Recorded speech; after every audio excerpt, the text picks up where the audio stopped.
Hey, greetings everybody. Gleekon here again with another episode of Lore of Warcraft. We got episode 17 or chapter 17 of the Demon Soul coming at us today. And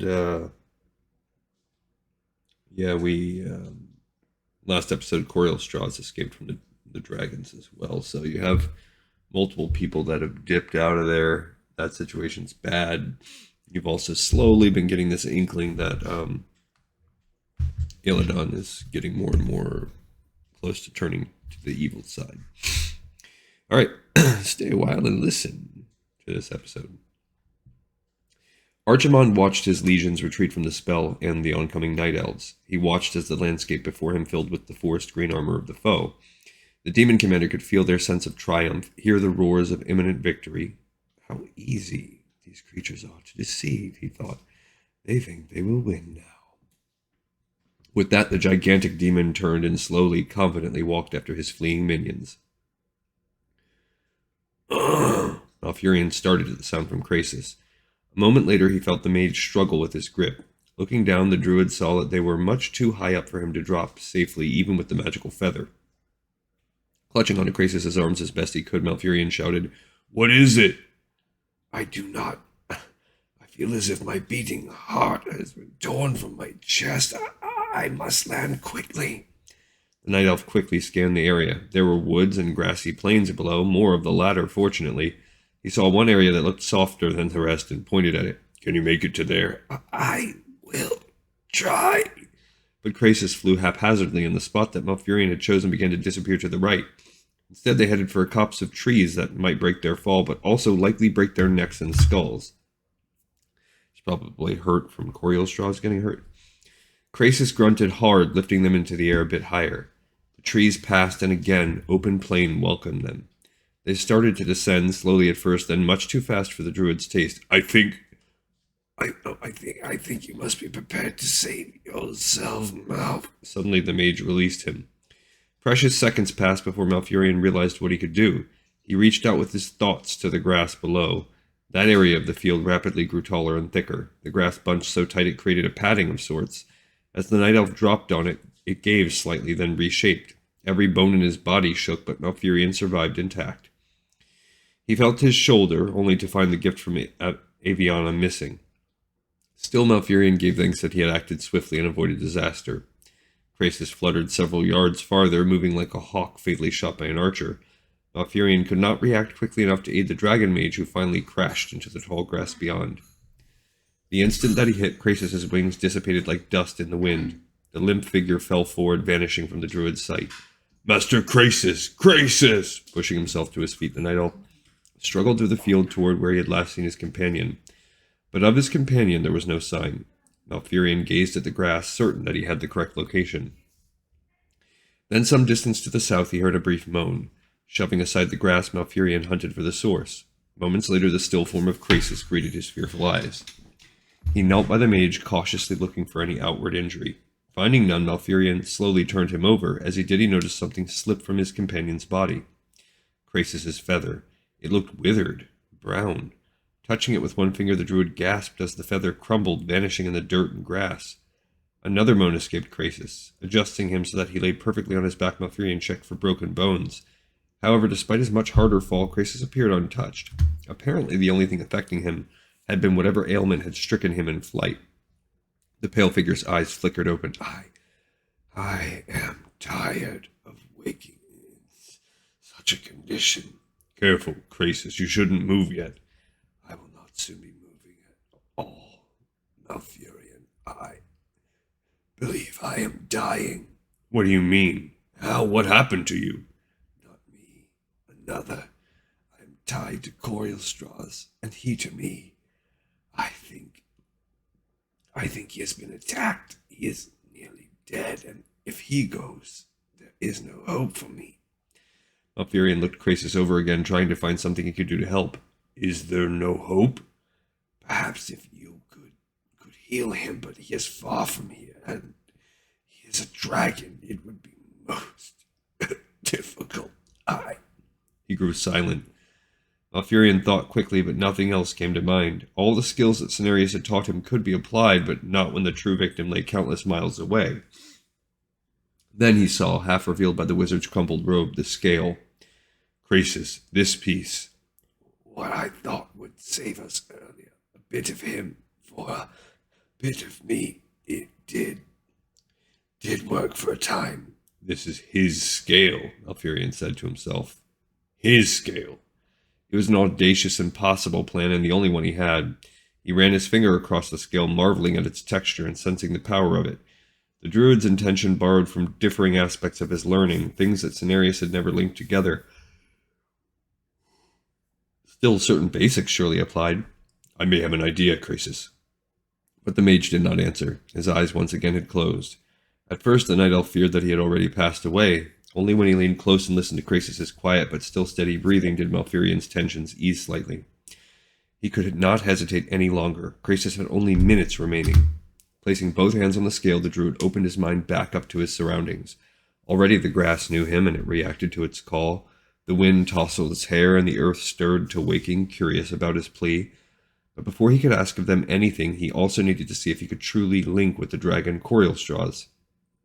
Eyes shut, the druid let himself flow into the scale, seek of it the bond to its original wearer. At first there was some confusion, Krasis and Corielstraws so bound together that he almost mistook the former for the latter. Finally realizing his mistake, Malfurion steered his thoughts toward the red dragon, hoping that a tenuous link remained between the scale and Corielstraws.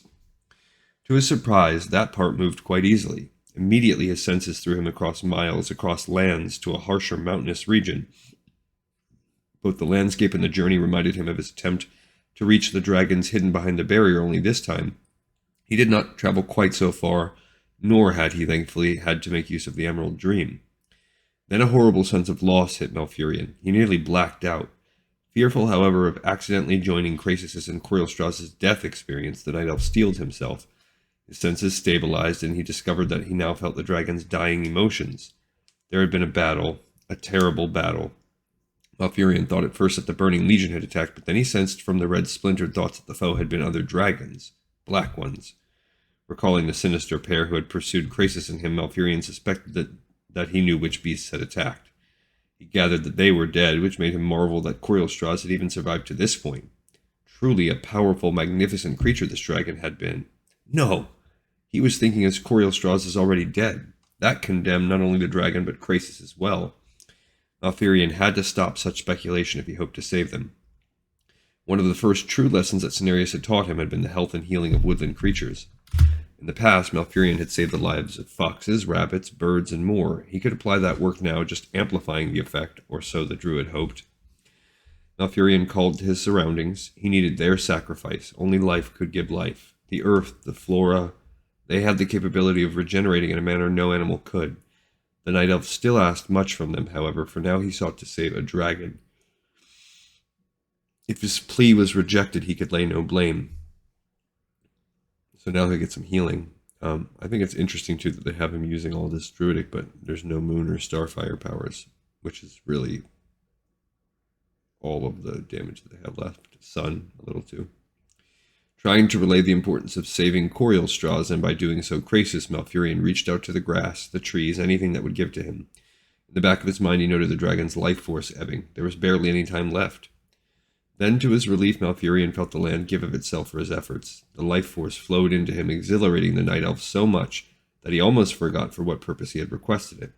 Recalling himself, he positioned his fingertips on the scale, then fed the energy through. Krasis' body shook once, then calmed. Through the link, Malfurion sensed the life force pouring into the dragon. The night elf's heart raced, sweat dripping down his face as he struggled to maintain the bond. So much flowed through, and yet Malfurion had felt no change in Corielstraws. The dragon continued to hang on the edge of death. Gritting his teeth, the druid drew more and more, sending it to the stricken giant as quickly as he could. At last, he noticed a slight change. Corielstraws' soul pulled back from the abyss. The tenuous link to life solidified. Please, the harried night elf gasped. More. And more came. The land around him gave as he needed, understanding that the dire situation affected not just the two ill figures, but also so many others. Slowly, ever so slowly, the tide turned in life's favor. Corielstraws grew stronger. The druid felt the Leviathan's consciousness return and knew that the dragon wondered at this miracle. Krasus's body shook again. The elder mage moaned. His eyes slowly opened. At that point, Malfurion finally knew that he had done enough. Pulling his fingertips from the scale, the night elf leaned back and exhaled. Only then did he see that the grass for yards around him was black. All life had been drained from the tendrils. Peering around, Malfurion saw that the field for as far as he could see was dry and black. A pair of trees stood lifeless in the distance. Fear at what he had done made the druid shiver until he felt the stirring of life beneath the earth. The roots of the grass still lived, and with the earth's help they would soon grow new mighty stalks. The trees had also survived, and if given the opportunity would create for themselves healthy new leaves. The night elf sighed in relief. For a few desperate seconds he had imagined himself no better than the burning legion. What have you done? Managed Krasus. I had to save you. I did the only thing I could think of. The mage shook his head as he pushed himself up to a sitting position. That is not what I meant, Malfurion. Do you have even the slightest concept of what you have accomplished? Do you understand all that your effort entailed? It was needed, Malfurion explained. I regret that I had to ask so much of the land, but it was willing to give it. For the first time, Krasus noted the blackened grass. His eyes narrowed as he surveyed the evidence of the night elf's tremendous work. Malfurion, this is not possible. It was based off my Shando's teachings. I merely modified it to suit the situation, and managed a result that should have been beyond you, beyond almost any spellcaster. With some doing, the dragon mage rose. He frowned as he discovered the true extent of the blackened grass. Astounding. Still not understanding just what so disturbed Krasus about his spell, Malfurion asked, Can you sense Coriolstrasz? Is he well? Krasus concentrated. The link is fading to what it was before your spell. But I can sense him for the moment. He is fit, but his mind is confused. He recalls the battle some and that he was supposed to find me, but there are gaps. This, for some reason, caused Krasus to let loose with a very uncustomary chuckle. Now we are more alike than ever, he and I. Truly, the fates mock me. Do we wait for him? We do, but not for the reason for which I suspect he wanted to find me. Knowing him as I do, he likely planned to bring me back to Alexstrasza, but there is no more time. I have this terrible feeling that we need to return to the host now. You may call it a hunch, or perhaps too much experience. Whichever, when Coriolstrasz reaches us, we head back there. Malfurion immediately thought of Tyrande, and then belatedly his brother. How long will it take him to do that? He is a dragon, and now a very healthy one, Krasus remarked with a brief but satisfied smile. Not too long at all, if I know him. Tyrande had become very unique among the Sisters of Elune. She was the only one of them who had two shadows, the second even named. It was called Chandra's Feathermoon. Wherever the priestess went, the orphan followed. Chandras watched everything that her savior did with the eyes of one who wanted desperately to learn. When Tyrande prayed over an injured or wounded night elf, the young female repeated those words, trying at the same time to match the former's gestures. Tyrande felt conflicted about Chandras. With no parents, Chandras had no one to turn to. True, there were others in similar straits, but something about this one orphan still struck her. Her dedication to Tyrande's work marked her as a possible novice, and the temple always welcomed new sisters. How would it look then to fling her back among the refugees and forget her? The priestess had to keep her nearby. She could not live with herself otherwise. Unfortunately, not every situation was one where an untried, unblooded female was safe. The Sisterhood continued to take their turn fighting on the front line, each group switching off as the High Priestess commanded. Tyrande did not want Chandras wandering up near the demons, who would have no compunction about cutting up an innocent. Chandras, however, had already almost frightened her to death by sneaking along behind the sisters when they had ridden out to warn Malfurion and Krasus. Only belatedly had the priestess discovered that, when the orphan let slip a comment about the event that could have only been spoken by one who had witnessed it. No more, Tyrande commanded her. Please stay behind when we go to battle. I can't worry about you and fight. Looking crestfallen, Chandras nodded, but Tyrande doubted that this was the end of the discussion. She could only pray to Elune that the young one would see sense. But as she contemplated her predicament, Tyrande noticed one of the sisters in charge of a neighboring group approach her. The other priestess, taller and senior by several years, wore an expression of deep thought as she joined Tyrande. Hail, Sister Mirinda. What brings you to this humble one? Hail, Sister Tyrande, Mirinda returned dourly. I come from the High Priestess. Oh, has she news for us? She is dead, Sister. Tyrande felt as if her entire world had just been shattered at its foundations. The venerable mother of the temple dead? She had grown up watching and listening to the woman, as had nearly all other worshippers. It was because of her that Tyrande had taken up the robes of the novice. How? Tears streaked down Miranda's cheeks. It was kept secret from us. She insisted that only her attendants would know. During the pushback towards Suramar, a demon lanced her in the stomach. She might have survived that. Her skills for healing are strong, but a fell beast caught her first. She was apparently almost dead when some of the others slew it. They brought her back to her tent where she's been since, until she died about an hour ago. Horrible. Tyrande fell to her knees and started praying to the Mother Moon. Miranda joined her, and without coaxing, Chandras imitated them. When the two priestesses had finished their farewell to their superior, Miranda rose. There is more, sister. More? What could there be?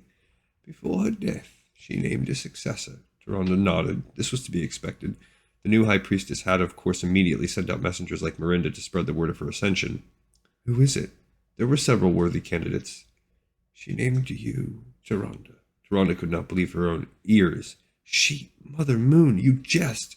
Chandra squealed and clapped. Tyrande turned and gave her a severe look. The orphan quieted, but her eyes gleamed with pride. Miranda did not appear to be at all jesting, and that put fear into Tyrande. How could she, barely into the role of priestess, take over the entire sisterhood, and in time of war yet? Forgive me for saying so, Sister Miranda, but she must have been stressed of mind because of her injuries. How could she, with all sincerity, choose me? She was of clear mind, sister, and you should understand. She had made mention of you before this. The senior sisters all understood that you were the one, and no one among them argued the decision. It's impossible. How could I lead? How could I, with so little experience, take on the mantle? There are so many more who know the temple better. With none so attuned to Elune herself. We've all seen it, all felt it. There are already tales of you spreading among the refugees and soldiers. Miracles. People healed by you, and others have failed them utterly. This was something that Tyrande had not heard. What do you mean? And Sister Miranda explained. All the priestesses spent part of their rest period doing anything but resting. With so many in need, none of the sisters felt right not helping. But desiring to help and actually doing so were two different things. Yes, they succeeded in healing many, but countless others their skills could not touch. Tyrande, on the other hand, had left behind her an unbroken string of successes. Anyone and everyone she attempted to heal had recovered. Without realizing it, Tyrande had even aided several whom other sisters had failed to heal. If that had not surprised the rest of the priestesses enough, she had then gone on without rest to aid others. You shouldn't even be able to stand, yet you fight too, Sister Tyrande. It had never occurred to the young priestess that she had done anything other than fulfill her duty. She would pray to Elune, and Elune would answer. Tyrande would feel grateful, then move on in the hopes of healing someone else. But according to the others, she had done much, much more. This can't be right. It is. You must accept it. Miranda took a deep breath. You know that normally there would be a ceremony, a long entailed one that as many worshippers as possible would be invited to see. Lost in thought, Tyrande vaguely replied, Yes. We'll do our best to prepare something, obviously. With your permission, I'll pull the other sisters from the battle and have them... What? In addition to all else, they plan to do that? And because of her? Drawing herself together, Tyrande declared, No, I'll not have that. Sister. Using her newfound, if undesired, authority, she gave Miranda a look that would brook no argument, then added, It seems that I have no choice in accepting this, but I can't do it if it means setting up a ceremony that distracts us from the danger. I'll become High Priestess, at least until this war is over, but I will keep my present garments, but the robes of state. I will keep my present garments, and there will be no ceremony. We can't afford to take such a risk with our people. Let them see us continuing to heal and fight in the name of the Mother Moon. Is that understood? Miranda went down on her knees, bending her head forward. I obey, mistress. Rise up. I want none of that either. We are all sisters equal in heart. All of us give homage to Elune. I want no one doing so for me. As you wish, but the elder sister did not rise, and in fact seemed to expect something of Tyrande. After a moment's confusion, she finally understood just what. Forcing her hand not to shake, Tyrande reached out and touched the top of Miranda's head. In the name of the Mother Moon, great Elune who watches over all, I give the blessing. She heard the other priestess sigh in relief. Miranda rose, her expression now akin to those that had been worn by the other sisters, Tyrande included, when in the presence of their venerable mistress. I'll convey your will to the others, if I may be permitted. Yes, thank you. As Miranda departed, Tyrande nearly collapsed. This could not be possible. In some ways, it was almost as terrible a nightmare as facing the Burning Legion. She, the head of the order? Truly, Kalimdor faced destruction. How wonderful! Chandras exclaimed, clapping again. She ran up to Tyrande, nearly hugged her, then tried instead to look very serious. As Mirinda had done, the orphan knelt before the new high priestess and awaited a blessing. Defeated, Tyrande gave her one. Chandras's expression changed to awe. I'll follow you for the rest of my life, my lady. Don't call me that. I'm still Tyrande. Yes, my lady. Unleashing an exasperated sigh, the new head of the temple considered what she had to do next. There were probably endless details and rituals that the high priestess had to perform. Tyrande recalled her predecessor leading this chant and that. The temple also held a blessing each evening for the rising of the moon and the goodwill of the gods. In addition, the leading nobles always had to have some sort of recognition ceremony for various anniversaries and other events. She stared bleakly at her future, feeling trapped, not honored. Her contemplations were jarred by a sudden moan from somewhere among the refugees. Tyrande recognized that sound, having heard it so often before. Someone was in terrible agony. The ceremonies could wait. Rituals could wait. Tyrande had joined the order for one thing most of all, to help others through the gifts of Elune. Following the sound of the moan, the new high priestess continued her work. All right, guys. We finished. That was it. We knew that eventually Tyrande was going to become the leader of the Sisterhood, so that has now officially happened. And we also get to see some of Malfurion's healing prowess. Whoop! That's the first, which is the first time that has happened in this book series. Get that out of your mouth. So that's interesting. I mean, that's nice because restoration is one of the tenets of the druids, although half of a druid's power, if not more, is his ability to shape change, and we're still waiting on that. They keep hinting to that. And it is the coolest, so I get why we're going to delay that. Healing is a little bit cooler less cool of a reveal than shape changing. Okay, another episode in the pipes, 5x5. I will see you on the next episode of Lore of Warcraft. Thank you so much, as always, for your listening. Whoops, wrong thing.